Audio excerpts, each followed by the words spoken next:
For some reason, I never thought about posting my story here. I've posted it on YouTube comments before, and I think I've even talked about it on my YouTube show before, unrelated to paranormal. I interview families with missing children/family members to help get the word out and bring them home. I am a very normal, simple 41-year-old guy with zero history of any mental illness, apart from a little bit of anxiety. No bad medical history, drug use, etc.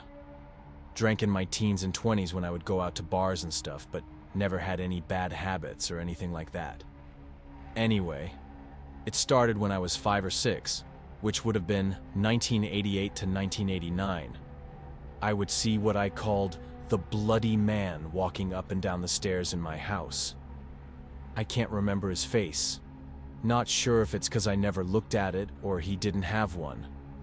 I just remember it would never be middle of the night, but more like bedtime that this would always happen.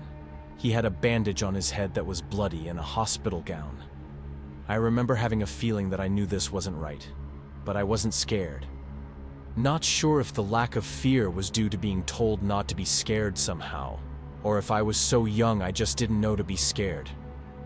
Anyway, this person I would come to learn later in life, was my uncle. He had been beaten in the head with a baseball bat, came home, brain swelled in his sleep, and was taken to the hospital by the family in the morning, where he died several days later. This was August of 1982. I was born in December of 1983. There's much more to the story, both his life and that night itself, but I'll hold off on that for now. I saw the bloody man somewhere in the range of 15 to maybe 30 times. Then my mom and I moved out of there to get our own place. This was my grandfather's house, and I was gone for 5 years. Around 12 or 13 years old, I moved back to that house. While I never saw the bloody man again, it was far from the last paranormal encounter I would have in that house. After being back around 5 to 6 months or so, one day I was showing my little sister how to play a Sonic the Hedgehog game. And as I'm explaining it to her, as clear as day, a female voice says her name. My sister instantly got up and went to the door and said, "Yama?"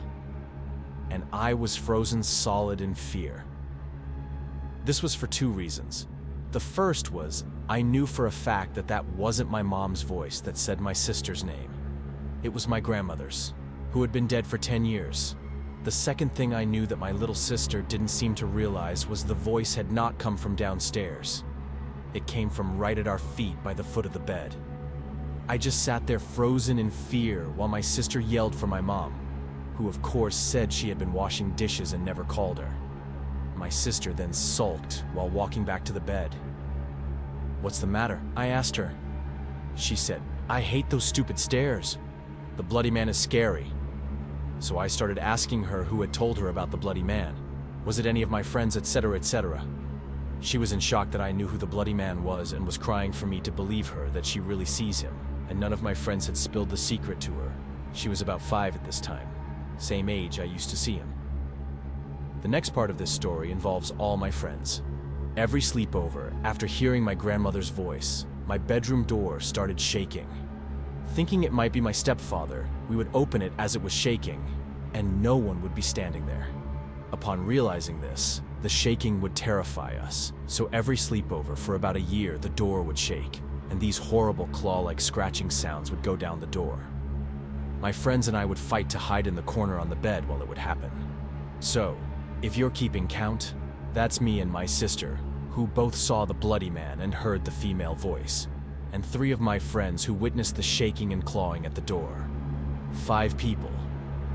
But believe it or not, the last part of the story gets even crazier.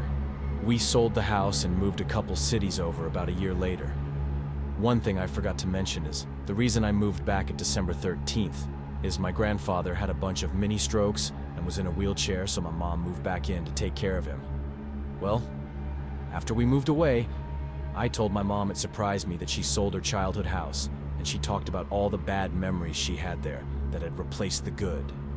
And then she said, plus Grampy started creeping me out towards the end.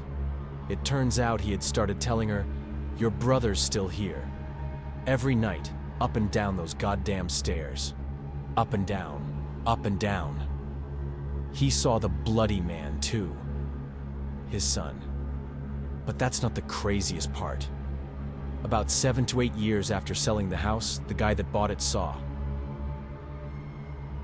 my uncle in a gym, and B lined it towards him, demanding to know what the hell is in that house. He, his wife, and 2 of his kids kept seeing the uncle around the house. I made it a point to walk by the house to try to catch someone coming out once I heard the gym story, and one day I caught the youngest son leaving. I introduced myself and asked him about what they saw, and he said he was too young at the time, but his mom, dad, and 2 brothers would always see my uncle behind them in mirrors in the house. They got rid of the mirrors and it stopped, he said. I don't quite understand that part because mirrors had nothing to do with it for me, but still, that's 3 people in my family, 3 friends, and 4 people of a different family that essentially saw the same thing or heard it. I'd give anything to learn exactly what the heck went on in that house all those years.